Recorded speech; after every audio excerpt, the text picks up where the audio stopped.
बहुत शुक्रिया deputy speaker साहब। I completely agree with honourable member from Karachi. और जो हाईवेज़ का उन्होंने हाल बताया है और जो सलूक सिंध के अंदर हाईवेज़ के साथ किया गया है बतदरीज, ये एक गवर्नमेंट की बात नहीं है, ये एक अरसे से मुझे तो अब ऐसा लगता है कि कोई सोची समझी साजिश है जिसके तहत सूबा सिंध को एक सज़ा दी जा रही है। हमारा जो रोड नेटवर्क है उसके ऊपर किसी की नज़र नहीं पड़ती। M9 के नाम से जो मोटरवे पर एक बदनुमा दाग है वहाँ पर, और जिस तरीके से ऑनरेबल मेंबर ने बताया सर, जब ये रिपेयर हो रहा था एक हुकूमत के दौर में, उस वक्त उधर 100 से ज़ायद अमवात हुई हैं सिर्फ रिपेयर में एक्सीडेंट्स की वजह से। हम और आप कितनी तकलीफ़ से गुजरे हैं क्योंकि हमें कोई एयरपोर्ट नहीं है वहाँ। जो लोग नवाबशाह जा रहे हैं, जो लोग हैदराबाद जा रहे हैं, मैं अपने गांव बेरानी जा रही हूँ, सांगड़ जा रही हूँ, मैं उस हाईवे से जा रही हूँ। हमें ट्रेन का सफ़र करना पड़ा जिन दिनों में ये हाईवे रिपेयर हो रहा था। कोई बात नहीं, करेंगे, लेकिन सर उसके बाद रिपेयर के नाम पर मजाक किया गया, वहाँ फीता काटा गया कि ये मोटरवे है। वो मोटरवे ना तब था ना अब है। और खुदारा सिंध के रोड हाईवेज पर रहम करे। ये जो नेशनल हाईवे अथॉरिटी है, इसे खास दुश्मनी है सिंध के हाईवेज के साथ। I completely endorse the honorable member's statement and this has to stop, sir.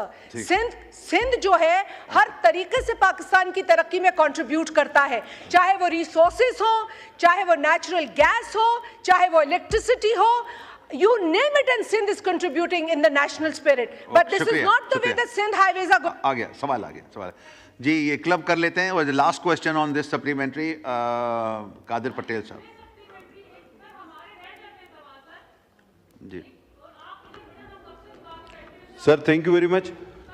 मैं भी आपको देता हूँ 100% एंडोर्स करूँगा मुस्तफ़ा कमाल साहब से और शाजिया मरीज साहबा से।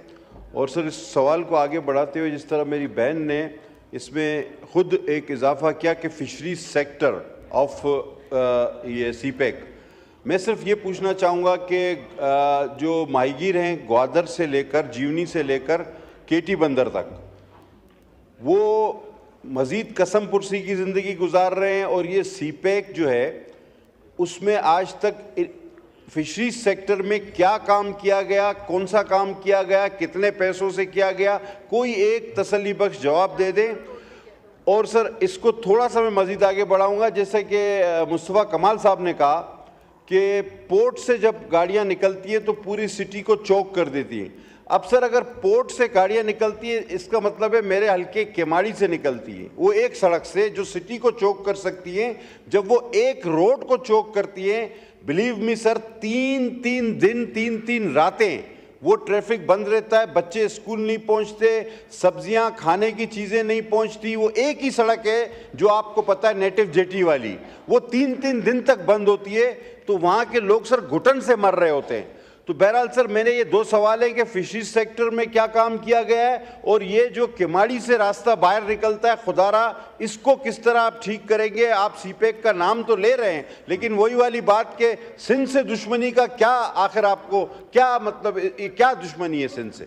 शुक्रिया जी। मोहतरमा वजिया कमर के समरात हम सब देख रहे हैं, और इस वक्त जो सेकंड फेज़ है जो कि बहुत रॉबस्ट तरीके से लॉन्च हो रहा है, तो उसके लिए हम सब उसके लिए दुआ भी करते हैं और उम्मीद करते हैं कि उसके हम पाकिस्तान के ऊपर एक जिस तरह से पॉजिटिव असरात हमें नज़र आ रहे हैं वो उससे तरक्की करेंगे हम।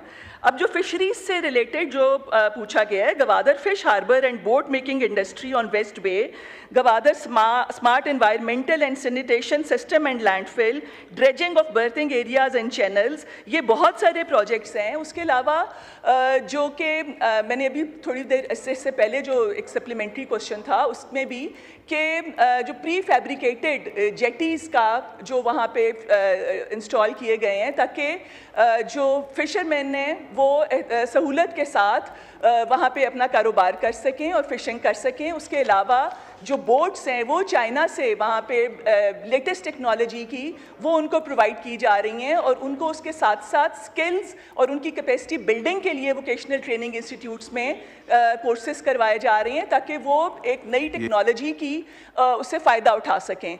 तो ये जितने भी इनके जो सवालात हैं और जो कंसर्न्स हैं, मैं उनको पूरी तरह से मिनिस्ट्री से एक आप अगर फ्रेश सवालात भी इसमें डाल दें और मैं उनको इनकी टेबल तक भी और इनको मिनिस्ट्री में बुला के भी अगर ये चाहें तो एक ब्रीफिंग उनके ऊपर दे सकती हूँ।